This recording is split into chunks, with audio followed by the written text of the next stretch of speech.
A second day of border clashes between Thailand and Cambodia is prompting evacuations and raising tensions in Southeast Asia.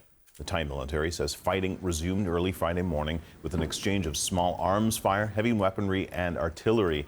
The Thai army warned clashes were happening in several areas along the disputed border.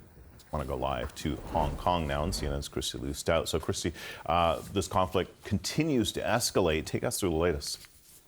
Kim, the fighting has indeed continued along the Thai-Cambodian border, with over 100,000 people displaced in Thailand and 4,000 more people displaced in Cambodia. Tension is certainly rising between these two Southeast Asian nations after deadly clashes. On Thursday, Thailand launched these airstrikes targeting military targets inside Cambodia using F-16 fighter jets and using drones. This after a series of deadly clashes along several areas along their shared border, which resulted in the deaths of at least 15 people in Thailand, including 14 civilians, and at least one death in Cambodia. We've been monitoring video of the displaced, people who have been scrambling to evacuate amid these deadly clashes. And I want to share with you this video that's been going viral on social media showing scores of people. These are civilians, and you could hear the sound of gunfire above their heads that they are scrambling along, waiting in line a chance to evacuate along the Thai-Cambodian border.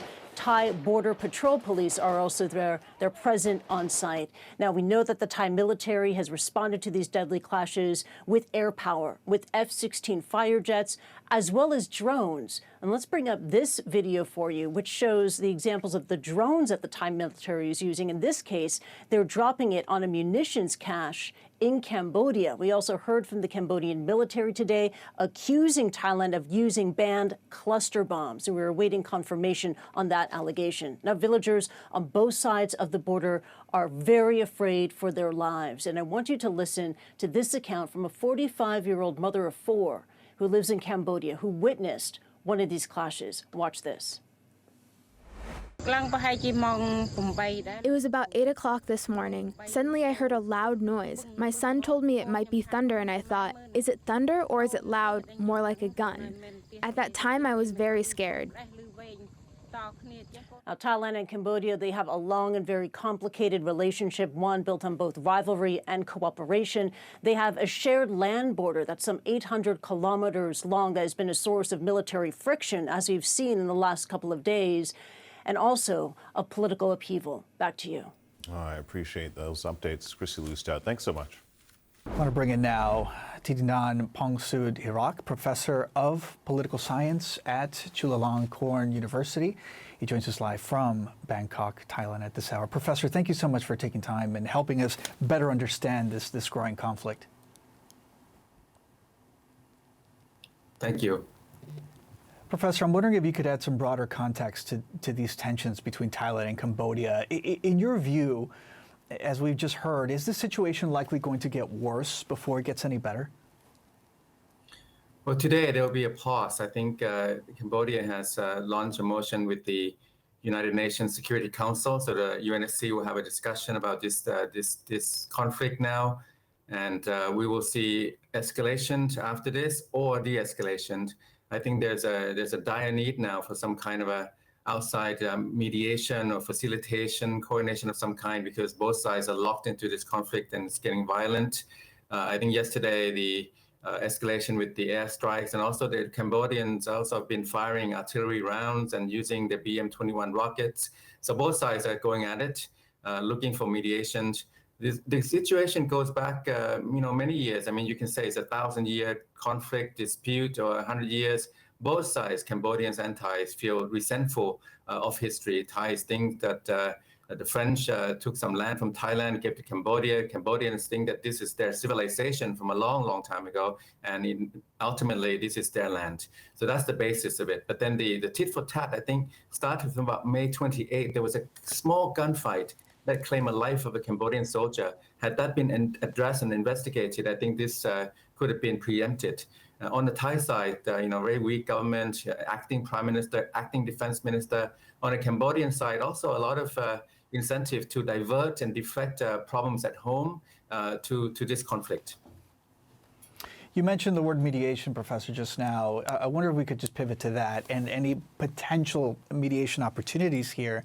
Where would these countries turn to for possible outside mediation? Certainly the United States would, I assume, would not be an option. So what other third party could potentially bring things to a peaceful end?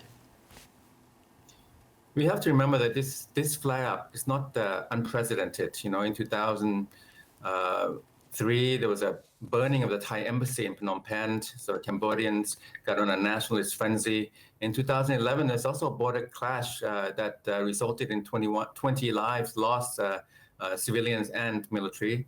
So, you know, the flare-ups come and go.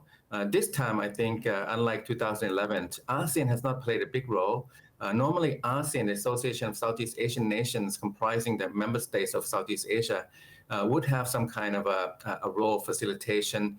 I think now the chair, Anwar Ibrahim of Malaysia, Prime Minister, he appointed Thaksin as an advisor on Myanmar, and therefore Hun Sen would not trust Anwar as the chair of ASEAN because closer to Thaksin. At the same time, you know, there's ASEAN Secretary General, Kao Kim Hourn is Cambodian and supporter of Hun Sen appointee. So it's really hard now to find within an ASEAN context, but ultimately the US not going to do it. China says something about this, but I don't think that they will wade in for the risk of failure. And then the UN, I think, will not be accepted by the Thai side. Thailand would like to keep it bilateral between the two sides based on a memorandum of understanding from 2000 that they have. Cambodians want to internationalize it. That's where we're stuck. I still think that within the ASEAN context is the mediation and facilitation that's desperately needed now. Professor, as we hear from you, we're also seeing some images from Bangkok, and you see the military moving some of their equipment through the streets, presumably to get them into position here. What are you hearing from civilians where you are and the fear that they have of this situation, as you just laid out, potentially growing worse by the day? The situation here, I mean, on the border areas, of course, very frightening for locals, for villagers. Normally, this is a brisk, vibrant border trade zones. I mean, a lot of border trade going back and forth at Thailand, Cambodia. But with this military conflict now, that's all off the table, and there's been evacuations. Diplomatic relations have been severed for now. In Bangkok, which is farther away here, I think the situation is that the military, the army, is very much in charge now of the border policy because the government is weak, and the Pat Tong Tan Prime Minister had that leaked telephone call with Hun Sen, deeply damaging, compromising her position. So as a price, the government had to give the military a free hand, free rein over this border policy. At the same time, the Hun Sen, the Hun Manet, the Cambodian side also is provoking more, I think, trying to scandalize, internationalize it. So this is where I think the risk is that the Thai army is in charge and the Cambodians are going to keep provoking. Professor Thitinan Pongsudhirak, thank you so much for, again, helping us better understand the situation, and we'll certainly stay in touch with you as the situation continues to develop. Appreciate your time. Thank you.